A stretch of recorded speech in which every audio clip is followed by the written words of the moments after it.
A very sweet good morning, my dear students of class 10th. Today I am going to explain your chapter 7th, Glimpses of India. This chapter is from your book Prose. There are 3 stories in this chapter. First story is about bakers in Goa. I would like to introduce you all that in Goa, bakers were very famous.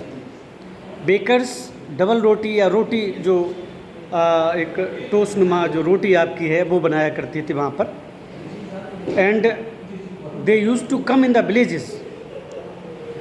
Children of the villages were very fond of those breads. In early in the morning they recognised the bakers by their call and the stick of bamboo they had. Double रोटी लेके गांव में आते थे बच्चों के लिए ये बेकर सुबह सुबह, तो सभी बच्चे उनको पहचानते थे. तो the memories of authors childhood are described in this story. In his childhood bakers used to come with breads having bamboo stick and they used to call all the children. बच्चे उसके चारों ओर जम जाया करते थे. गांव में जब कोई बेचने आता कोई चीज़, ठीक है, तो बच्चे जमा हो जाते हैं इस तरह से, तो उसको घेर लिया करते थे जो बेकर होता था. The author recounts his childhood memories of the baker and recalls how the bakers came surrounding his bamboo staff. The baker placed the basket and the imploring children surrounded him. Basket अपनी रख लेता था वो जिसमें कि breads हुआ करती थी और बच्चे उसको घेर लिया करते थे जो बेकर होता था. Look into the basket and they tried to look into the basket. What was there? To check what varieties of breads he carried. Different types of breads having different types of fragrance, actually smelling, sweet smelling, different fragrances actually the breads had. उन खुशबू को देख के सभी बच्चे चारों तरफ से जमा हो जाया करते थे बेकर के चारों तरफ. They bought the fragrant loaves and even ate without brushing. और बच्चे खरीद लिया करते थे वो खुशबू नुमा खुशबू फैलाती हुई ब्रेड को और बिना ब्रश किए. बच्चे तो आप जानते हो ना, छोटे बच्चे होते हैं, they are very eager to eat. They are you no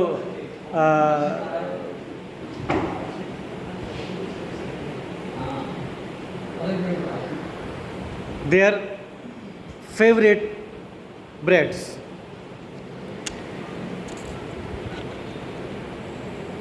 They became very happy. This was the charm of that baker that every small child of the village came to see what type of breads the baker had brought. Okay, they loved bread very much. They were very fond of fragrant breads. खुशबूदार double रोटी, किसी में कोई खुशबू किसी में कोई खुशबू. तो वो wait, I would say that they keenly waited for bakers. बहुत उस इंतज़ार किया करते थे कि बेकर्स आएंगे, अभी आवाज़ लगाएंगे आके और अपनी डलिया में लेके तरह तरह की वो ब्रेड्स हम लोगों के लिए लेके आएंगे. The baker holds an important place in the heart and customs of a village. There was a special place of baker in the village people. Marriage gifts are meaningless without the sweet bread called ball. In parties, in marriages, those breads were famous. Marriages were incomplete without breads. They were given in the form of gifts to others.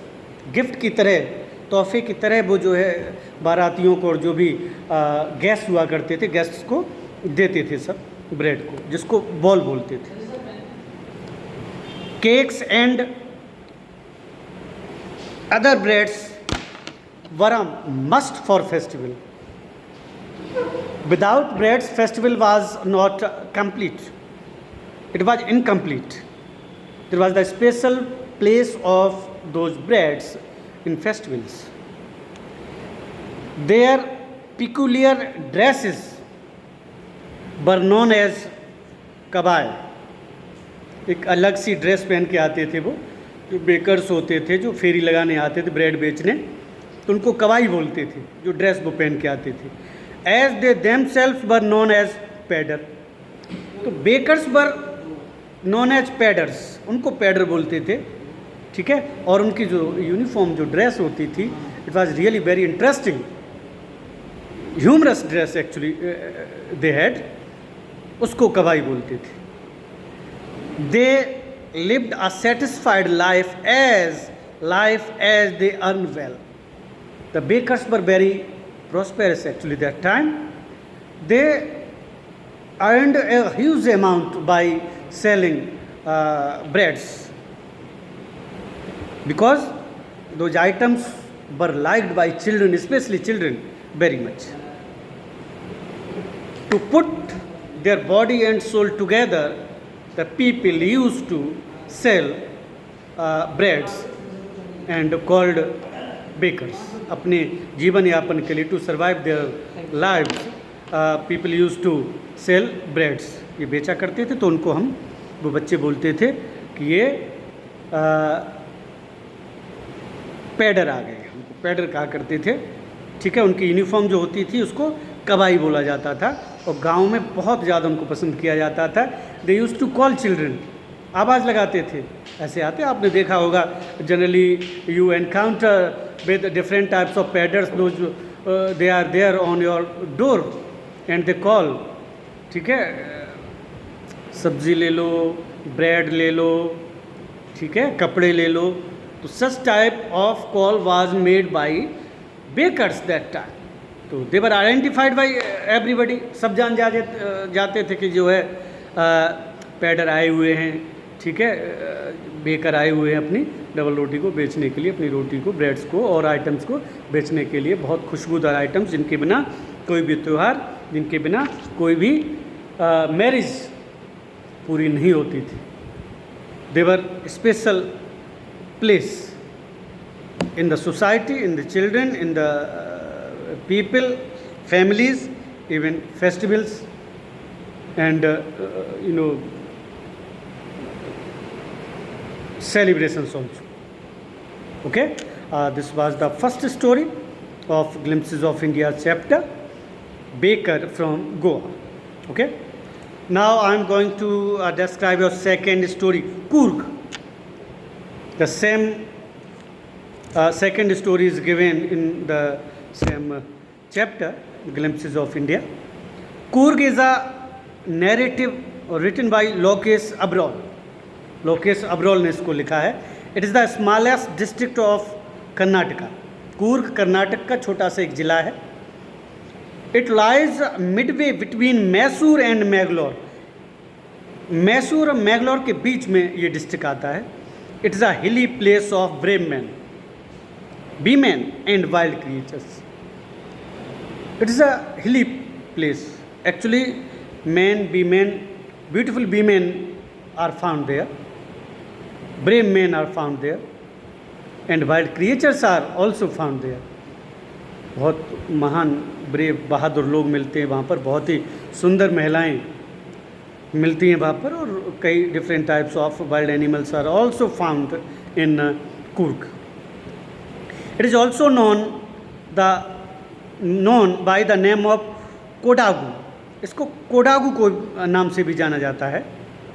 It is the home of evergreen forest, spices and coffee plantations.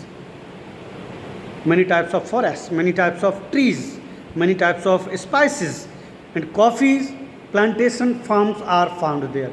Coffee के खेत वहाँ पर, और मसालों के खेत, और बहुत घने एवरग्रीन सदाबहार जो वन बोले जाते हैं वो वहाँ पर पाए जाते हैं बेटा Coorg. It rains heavily during the monsoon. जब मानसून आता है तो during the monsoon it rains heavily, बहुत तेज़ी वहाँ बहुत बारिश होती है. And the visitors keep away, and that time visitors don't want to visit that place. दूर रहते हैं बारिश में. स्लाइड, और ये आपने देखा होगा कि स्लाइडिंग वहाँ पर होती है. कई तरह का मलबा आ जाता है पहाड़ों से, और भी चीज़ें जंगल तक कट के आ जाते हैं सॉइल इरोजन में. तो इस तरह से लोग इस टाइम पे वहाँ से दूर रहते हैं. But the months from September to March are very pleasant. सितंबर टू मार्च में बहुत अच्छा दिन होता है, बहुत ही बढ़िया मौसम होता है. In this season, in this duration people use to come there, तब लोग वहाँ पर आते हैं. The air breathes of refreshing coffee, and when in Coorg area air blows it is having fragrance of refreshing coffee. Coffee की खुशबू उड़ती हुई हवा में वहाँ पर फैली रहती है. अगर आप वहाँ जाएंगे, if you would go there then you would feel the fragrance of coffee. बिल्कुल हवा में, वादियों में कॉफ़ी की खुशबू आपको महसूस हो. The Coorgis live a life of complete independence. They are independent. It is believed that they have descended from the Greeks or the Arabs. ऐसा लगता है वो ग्रीक या अरब से वो लोग होके वहाँ पर रहने लगे हैं, जो कुर्ग में रहने वाले हैं, कुर्गीज बोलते हैं उनको. According to the Greek theory, it is said that a part of Alexander's army found it impossible to go back. ऐसा कहा जाता है कि जो अलेक्जेंडर की जो आर्मी आई थी, जो सिकंदर की आर्मी आई थी, वो वापस फिर वहाँ नहीं जा पाई जहाँ से वो आई थी. ठीक है,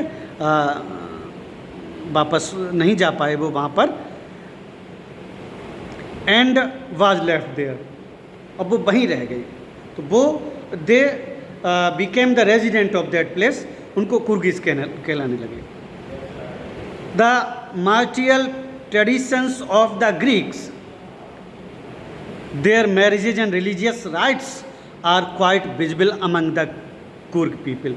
अभी भी उनके जो ट्रेडिशंस हैं वो ग्रीक लोगों जैसे ही हैं. अभी भी उनकी मैरिजेज वैसे ही होती है. जो रिलीजन, उनके धार्मिक अनुष्ठान हैं, जो भी चीज़ें हैं, वो ग्रीक लोगों जैसी ही वहाँ पर वो मनाते हैं. According to Arab theory, the kupya, a long black coat with a embroidered belt, एक लंबा सा कोट, एक एम्ब्रॉयडर्ड बेल्ट पड़ी होती है, कुपिया उसको बोलते हैं. Born by the Kodavas resembles the kufiya born by the Arabs and the Kurds. ये माना जाता है कि अरब लोग, आपने देखे होंगे अरब के लोग बहुत लंबी लंबी जो है गाउन जैसे पहनते हैं, यहाँ पे वो बांधा करते थे अरब के लोग. ठीक है, वैसे ही वो कपड़े अभी भी वहाँ पर पहनते हैं.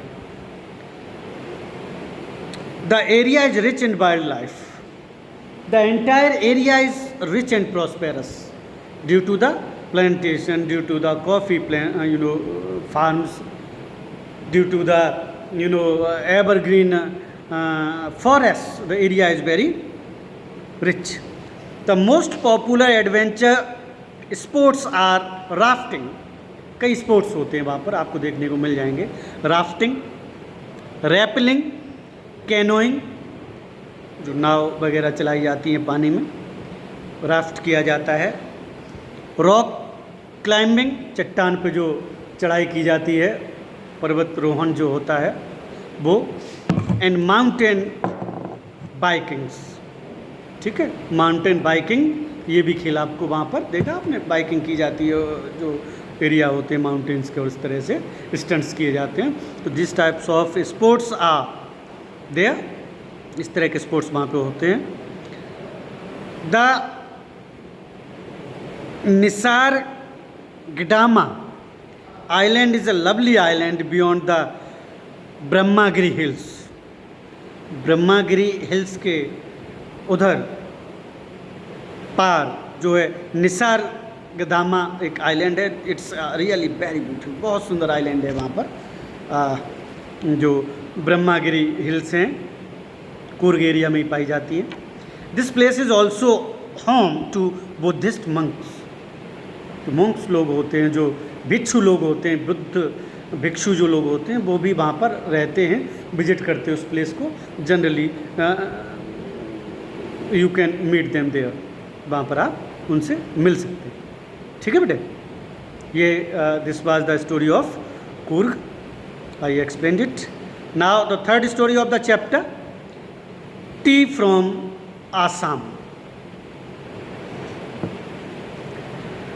This chapter planned by Anup Kumar Datta describes the state of Assam. Anup Dutta ने बहुत अच्छी तरह से आसाम को यहाँ जो है डिस्क्राइब किया। आप जानते हैं आसाम में चाय वगैरह ये पाया जाता है, अपना बहुत ही सुंदर ये प्लेस है, प्रदेश है।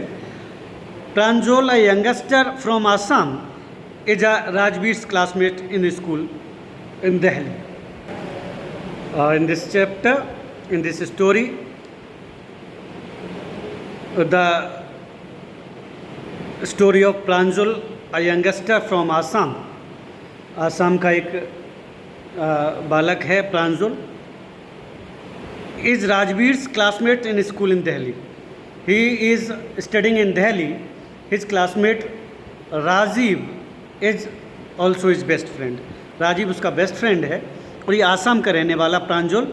Pranjal's father is the manager of a tea garden in upper Assam. उसके पापा एक टी गार्डन के मैनेजर हैं आसाम में, अपर आसाम में। And Pranjal has invited Rajveer. Pranjal Rajveer को इन्वाइट करता है to visit his home during the summer vacation. तो वो कहता चलो दोस्त, इस बार हम समर वेकेशन में अपने यहाँ आसाम आपको दिखा के लाते हैं, वहाँ घुमा के लाते हैं। And Rajveer really was very excited to visit such a beautiful place. इस प्लेस को विजिट करने के लिए राजवीर की बहुत इच्छा थी, बहुत उसका मन था। He became agree to visit this place. Rajveer visits Assam in a train with Pranjal. Rajveer and Pranjal both the friends board a train to Assam and he keeps talking pleasures of the scenery. ठीक है, on the way they saw different types of scenes, attracted scenes actually, different type of trees, different types of hills, different types of farms. Rajveer got interested. He became very happy. They arrived at Mariani Junction and then at the tea garden of Pranjal's father. They got off at Mariani Junction और वहाँ से उसके daddy के साथ, जो daddy का tea garden था, वहाँ के लिए वो लोग चल दिए, उसको देखते हुए। देखते हैं क्या क्या होता है, टी गार्डन्स कैसे होते हैं। Almost 80 crores cups of tea are drunk every day in the whole world. This is a fact that's told in this story, that almost 80 crore cups of tea are drunk every day. रोज़ 80 crore cup चाय पी जाती है पूरी दुनिया में। About the origin of the tea, अब ये बात, ये टी का ओरिजिन कहाँ से हुआ है, कहाँ से ये पैदा हुई चाय, किसने इसका इन्वेंशन किया। It is said that a Buddhist monk while meditating felt sleepy. एक बार कहा जाता है कि एक भिक्षु था, बौद्ध धर्म को मानने वाला, वो मेडिटेशन कर रहा था, वो चिंतन कर रहे थे, ठीक, और उस चिंतन में खो गए, सो गए। To avoid it he cuts his eyelids and through them. ये कहते हैं कि उन्हें लगता था कि during the meditation it might be possible that is sleep could sleep, ऐसा ना हो मुझे नींद आ जाए, ठीक है। तो उन्होंने क्या किया, वो अपना जो आईलिड्स थे, ठीक है, ये पलकें उन्होंने जो है काट दी कि मुझे नींद ना आ जाए, आंखें ना बंद हो जाएं, और उनको दूर फेंक दिया। Few saplings sprouted out of them, कुछ सैपलिंग्स वहाँ पे उगाई या उधर से इमर्ज हुई। It is said they were tea leaves, और जो सैपलिंग्स थी, जो कलियाँ थी, जो पत्तियाँ इस तरह की थी, उन्हें कहा गया ये tea leaves. That banished sleep after boiling and drinking it, जब इसको बॉयल करते थे और पीते थे तो बॉयल करते हुए वो गायब हो जाती थी, पत्तियाँ जो है बिल्कुल गायब हो जाती थी। The other undercurrent story, और story, they are different types of many stories about the tea, और भी स्टोरी है, like this that a king in China was in a habit of drinking water after boiling it. ये कहा जाता है China का एक किंग था, वो पानी को बॉयल करके उसके बाद पीता था उसको। Few twigs fell into his boiling water once upon a time when he was sitting under a tree with that boiled water, तो some leaves fall into the water, उसी बॉइल्ड वाटर में, उसी पानी में जिसको वो रखे हुए था अपने पास, कुछ पत्तियाँ गिर गई। आफ्टर ड्रिंकिंग इट, जब उसने इसको पिया, हिज स्लीप बेंट ऑफ, नींद उसकी चली गई। तो चाय, जब हम जैसे चाय पीते हैं वैसे ही जो हमारा लेजीनेस होता है, जो हमारी नींद होती है, वो हट जाती है, गायब हो जाती है, आलस चला जाता है, एक स्फूर्ति आ जाती है। दे कॉल्ड इट टी, तो उन पत्तियों को जो उस पानी में गिरी थी, तो उन पत्तियों को उन्होंने चाय माना, टी बोला उसको। Tea was first drunk in China, it is believed that first tea was drunk in China, सबसे पहले चाइना में चाय पी गई थी, ये विश्वास किया जाता है। As far back as 2700 BC, 2700 before Christ, तब चाय वहाँ पी गई थी। Chai and chini words have their origin in China. It is said that chai and chini both the words have their origin in China, China में ये चाय और चीनी शब्द पैदा हुए। Tea from Assam is suppose to be the best kind of tea in the whole world. It is said that the tea of Assam is the best tea in the whole world, पूरे संसार में सबसे अच्छी चाय चाइना की चाय होती है, सॉरी एक्सट्रीमली सॉरी, आसाम की चाय होती है हमारे यहाँ की। The best yields comes from May to July every year, May to July में सबसे अच्छी वहाँ फसल होती है, बहुत अच्छा मौसम होता है, बहुत बढ़िया जो है चाय का प्रोडक्शन होता है ड्यूरिंग दिस पीरियड। ओके, तो Assam is described in this third part, and the second part Coorg is described, and in first part Goa, the baker from Goa is described. Three states, three places of our country are described in the Glimpses of India named chapter. You must know about all three places, Goa, Coorg and Assam. Different authors and writers have tried their best to make us familiar with these places. Okay, now I would like to